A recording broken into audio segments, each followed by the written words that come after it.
Então, pessoal, vamos começar com dentados. Professor, mas o senhor não vai falar de área basal de desdentado? Vou. Mas eu trouxe para vocês uma imagem que eu trabalhei, vocês vão ver que é bastante simples, né? Mas ela é muito elucidativa, para vocês não esquecerem mais. Por quê? Porque é preciso você conhecer os tipos de fibromucosa de revestimento, que são importantes na delimitação da área basal. Se você olhar, eu peguei uma foto de um dentado que não é tão nítido assim, tá? Mas vocês vão ver que à medida que eu for desenhando nessa imagem, as coisas vão ficando muito claras. Nós temos basicamente, se nós pudermos dividir a fibromucosa de revestimento, a gengiva, nós vamos ter uma gengiva intimamente aderida ao osso, que nós denominamos de gengiva inserida, e nós temos um outro tipo de gengiva, que é a gengiva móvel, que é a mucosa alveolar móvel. E se nós pegarmos e tracionarmos, e ficarmos fazendo um movimento e olhando ali no espelho, nós vamos ver exatamente isso. E principalmente durante o movimento, porque quando nós fazemos um movimento, ficam evidenciados bridas, frênulos, né? Inserções musculares, e aí fica muito nítido o que se movimenta, fibromucosa móvel, o que fica parado, fibromucosa ou gengiva inserida. Então, veja, essa linha ela está delimitando, né, uma área que está aderida ao osso, que é a gengiva inserida, da área da fibromucosa móvel. Muito bem, vamos pensar agora em prótese total. Se eu fosse fazer uma prótese total apenas nessa fibromucosa de revestimento inserida, que ela é uma fibromucosa mais resistente aos impactos, né? Ela tem um pouco ela é mais queratinizada, ela tem um tecido conjuntivo mais denso ali, você tem um suporte melhor para a prótese total. Só que o que aconteceria? Essa prótese não pararia na boca, né? Eu pegaria, ela seria muito subestendida, tá vendo? Ela terminaria aqui ou ela terminaria aqui. Então, não é possível, numa prótese total mucosuportada, que nós possamos usar apenas a gengiva inserida. Até porque, ao se perder os dentes, ao se extrair esses dentes, nós teremos aí uma perda dessa gengiva inserida. Então, essa faixa que nós estamos vendo, e ela é muito, ela muda de pessoa para pessoa, né? Cada um tem áreas maiores, gengiva inserida ou menores, mas sempre existe uma perda da gengiva inserida com a perda dos dentes, né? E com o uso de próteses totais, com cirurgias de extrações dentárias. Então, isso significa, é óbvio, que, pelo que eu estou falando, eu tenho que invadir a minha prótese total, mucosuportada, ela tem que invadir, ela tem que ir além da fibromucosa da gengiva inserida. Ela tem que ir para a fibromucosa móvel. E aí você começa a olhar, vejam isso, ela muda de cor, você consegue ver aqui arteríolas, né, veias, já é um epitélio mais fino, já é um tecido conjuntivo mais frouxo, né? E essa palavra frouxo, quando você fala, você é um frouxo, você está querendo dizer o quê? Que o cara é forte e resistente? Então, quando o tecido conjuntivo é frouxo, é porque ele é frouxo mesmo. Então, vejam, já é uma área basal que, obrigatoriamente, eu vou ter que recobrir. Mas o quanto que eu vou invadir esse epitélio, que já é mais fino, que ele já é mais vascularizado, ali as arteríolas já estão mais afloradas. Concorda? Que existe um limite funcional. Existe um limite para eu ir até ali, é funcional, não vai machucar, mas se eu passar dali, vai dar úlcera traumática, vai dar dor, vai dar desconforto e a prótese vai ser deslocada do seu lugar. Porque eu tenho fibras elásticas aqui também.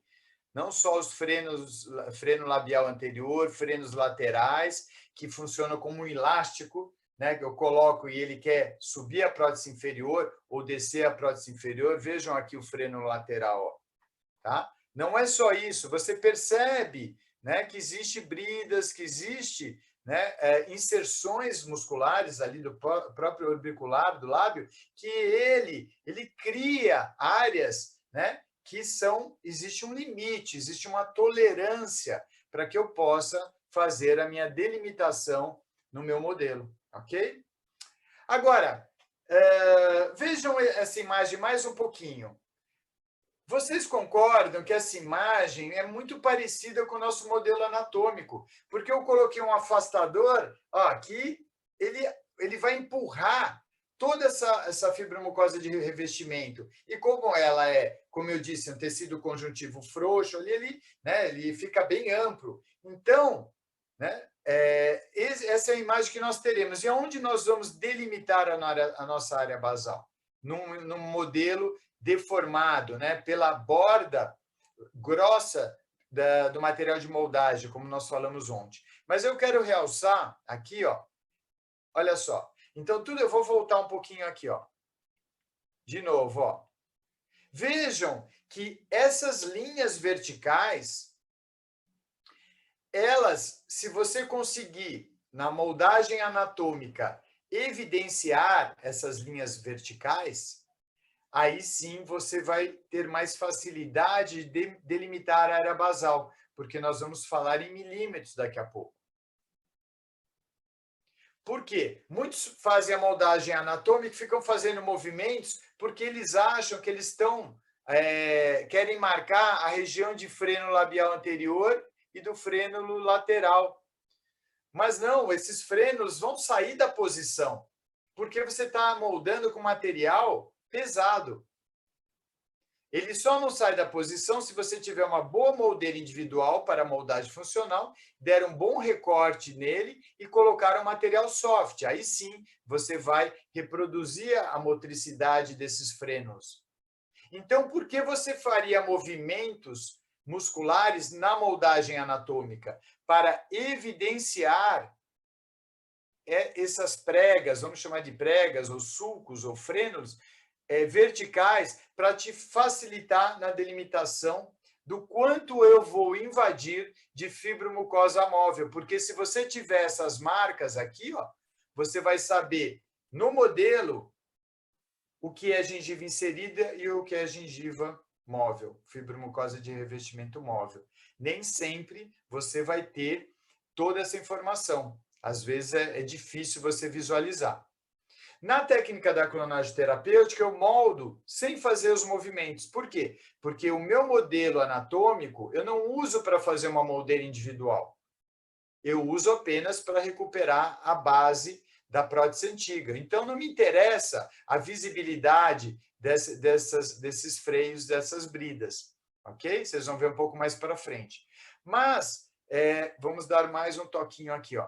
Então, isso que vocês estão vendo agora é uma área de fibromucosa móvel, ela tem movimento e é uma área que deve ser invadida pela prótese na delimitação da área basal. Mas o quanto eu vou invadir, nós vamos ver agora. Então, olha, pessoal, vamos agora... Deixa eu abaixar aqui um pouquinho. Ó. Então, olhem só essa imagem, que ela é muito elucidativa. E tem muito a ver, linkar com o que eu falei ontem.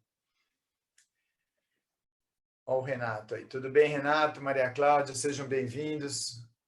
No momento, eu não estou vendo o pessoal do YouTube. Quero aproveitar, avisar o pessoal do YouTube, o pessoal do Instagram, que qualquer pergunta, eu vou amanhã no Telegram, eu vou responder, hoje eu respondi uma, eu vou responder no Telegram algumas perguntas que eu vou selecionar para ajudar o esclarecimento. Então, é Prótese Total Clonagem, você baixa o aplicativo e eu vou responder ali amanhã, porque a minha tela está toda aberta e eu não estou observando as perguntas do YouTube, ok? Então, pessoal, essa imagem é muito importante, porque eu acho que a partir dela vocês vão começar a entender por que não se deve delimitar, né? Fazer a delimitação do modelo anatômico na parte mais profunda do sulco do modelo, tá vendo? Aqui em pontilhado, não é a fibromucosa inserida da móvel. Aqui em pontilhado seria aonde seria a delimitação, tá? Ideal para fazer uma moldeira individual pela técnica convencional. E vejam, se você delimitar a parte mais alta, né, do modelo, ou seja, a parte mais baixa do sulco do modelo, que era a borda do molde, seria essa aqui. Onde você estaria delimitando? Numa área totalmente sobreestendida. Vocês concordam que se esse afastador está fazendo, às vezes, né, da moldagem anatômica, ou seja, eu coloquei um material pesado, seja ele pela técnica simples, como vocês viram ontem, seja pela técnica mista, ele foi afastado, deformado, de uma maneira não funcional, não fisiológica. Por quê? Porque eu queria ver o terreno que eu vou trabalhar, então eu afastei tudo. E esse modelo está como está aqui. Se eu delimitar na parte mais profunda do modelo, da canaleta aqui, esta região de invasão de fibromucosa móvel, ela não vai aceitar. A prótese vai estar sobreestendida. E sobreextensão significa dor. Sobreextensão significa falta de retenção, falta de estabilidade, úlcera traumática e trauma psicológico, morte.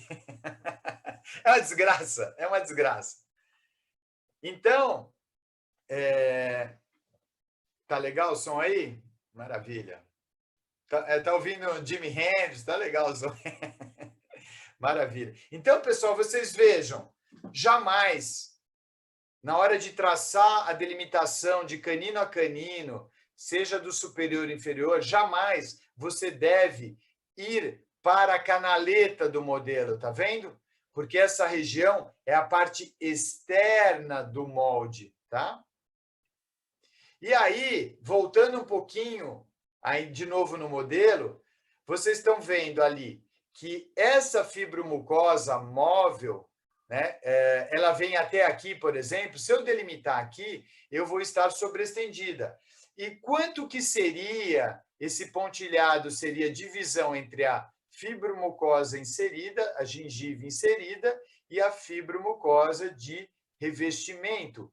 De acordo com o grande professor Tadashi Tamaki, ele falava o seguinte, olha, de 3 a 4 milímetros, nós podemos invadir a fibromucosa móvel. Então, veja a informação, né, que o professor Tadashi Tamaki falava. Por isso que, na sua técnica, quando eu estive lá fazendo a pós-graduação lá na USP, ele pedia para, no moldagem anatômico, que a gente fizesse os movimentos para quê? Para ficar nítido, através das bridas, desses frenos, sulcos verticais, e aonde eles terminavam, paravam, significava, para ver se eu conseguiria traçar uma linha no modelo, ou identificar no modelo o que era gengiva inserida, o que era fibromucosa móvel.